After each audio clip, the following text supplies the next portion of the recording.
Have you ever heard a story and thought, no way is that actually possible? Well, some people have lived through the most impossible and extreme situation that it's kind of hard to wrap your head around it. Take, for instance, the story of Jean Hilliard. This 19-year-old woman was found frozen solid, and get this, she managed to survive.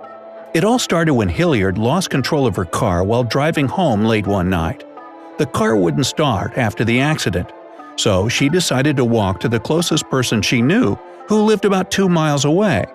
But since it was the dead of winter in sub-zero Minnesota temperatures, she collapsed before she could reach his door. She only missed it by 15 feet. The homeowner found Hilliard frozen solid the next morning and rushed her to the hospital. Her skin was completely frozen. Her eyes weren't reacting to any light, but she was alive. Her pulse was only 12 beats per minute, and her body temperature was just 88 degrees Fahrenheit. Remember, 98.6 degrees is where it should be. Since the doctors couldn't put an IV through her frozen skin, they wrapped her up in an electric heating pad and waited anxiously for her to come to. The doctor who managed to revive her was stunned that the girl didn't have any brain damage and was able to keep all her limbs, although she did lose a few toes to frostbite. Hilliard's recovery has been dubbed a medical miracle, which is probably accurate. But still, it's also proof that our bodies are built for survival. You see, in the extreme circumstances of sub-zero temperatures, the human body will slow down all internal activities like heart rate and breathing to stay alive. Well, that's helpful indeed. But there are plenty of other situations where the body defies all odds and expectations, like the story of a construction worker in the 1840s named Phineas Gage. When explosives used to clear the way to build a railroad went off early, a huge iron rod was sent right through Gage's head. Now, here's the weird bit. He didn't even seem fazed by the whole thing. He casually chatted with people who walked past him while waiting for the doctor to arrive. Can you imagine? Like, "Oh, hey Bill. Yeah, I got this minor inconvenience I gotta go take care of. Yeah, I'm quitting smoking, so I won't need this pipe anymore." Get it, pipe? Anyway, Gage then developed a brain infection that had him close to death, but looks like he wasn't ready to go. He made a full recovery and only lost the use of his left eye and part of his brain. He could still live a normal life, go back to work, and do all the day-to-day activities he used to, even with a piece of his brain missing. Now, I know what you're thinking. How is it possible to lose part of your brain and not have anything wrong with you? Well, here's where it gets even more bizarre. Gage might have just kept going on with his life, but anyone who knew him before the accident said he changed into a completely different person. Medical experts explained that this was likely due to the fact that the piece of his brain that was damaged is where our personalities are stored. Yeah, who would have thought? Another man had an interesting story to tell after what should have been a typical mundane day at the office. He'd come in on a Saturday to catch up on some work. He later got into the elevator and rode down to the first floor.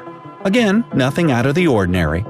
But when the elevator stopped on the first floor, the man heard a strange sound. He said it was like metal clanging way up above him. He then had to make a quick decision when the doors started to open. Either stay where he was or jump out of the elevator. Good thing he decided to jump, because at that moment, a large steel board came crashing down to the bottom of the shaft with a massive smash. The doors then simply closed as if nothing had happened.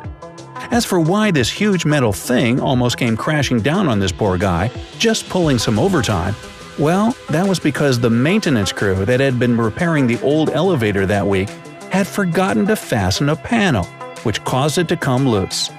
Oops. The next story is about a few friends who were all relaxing in a hammock. Hey, that's just usually how these things start.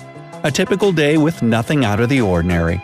Anyway, while the friends were lying there making small talk, the weather took a turn and it got windy.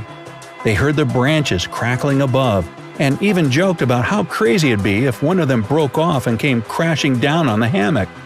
Now that's some disturbing.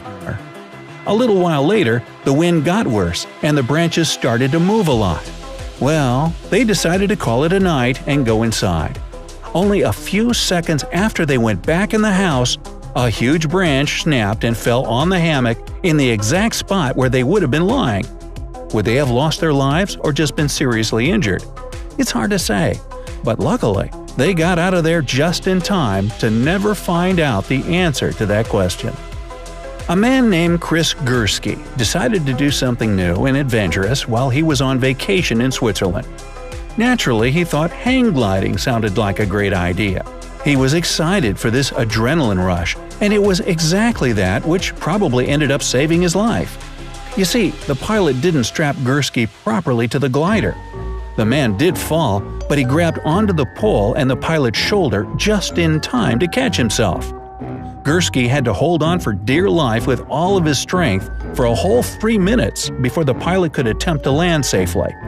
3 minutes might not sound like much, but it's an eternity when your fingers are supporting all your body weight. Gursky walked away from this terrifying situation with just a broken wrist, a torn bicep, and, more importantly, his life intact. You know, everyone always says it's good to be adventurous and try new things, but stories like these make me really appreciate the couch potato lifestyle. Have you ever heard the saying, lightning doesn't strike the same place twice? I guess it's still true, but nobody said anything about it striking the same person twice, or even 7 times. Yep, that's right. A man has been struck by lightning 7 different times, and he lived to tell the tale. Ooh, shocking. Roy Sullivan has even been placed in the Guinness Book of World Records for his strange attraction for lightning.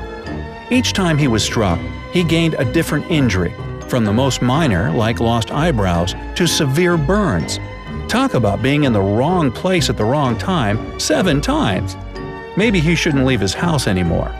And if you've never seen the movie Touching the Void, then get ready for spoilers. Well, not really, because I'm not talking about the movie itself, but the real event it was based on. A man named Joe Simpson and his friend Simon Yates were climbing in the Peruvian Andes. Something went horribly wrong and Simpson broke his leg. Yates tried to lower his buddy down from the mountain with a rope as far as he could, but he ended up having to cut the rope to save himself. Miraculously, Simpson landed on a ledge with only the one broken leg. He then thought for sure that this is the place where he'd take his last breath. But he then did something remarkable. He crawled 6 miles to get back to base camp. It took him 4 days to make the journey. He wrote a book about his experience, and that then became the 2003 movie. Come to think of it, all these stories would make incredible films. Some of them might seem rather impossible, but I assure you that they're all true and that there are millions of others out there that are probably even more bizarre than these. If you know any other incredible stories of survival, leave them down in the comments. And don't forget to give this video a like, share it with your friends, and click that subscribe button to stay on the bright side of life.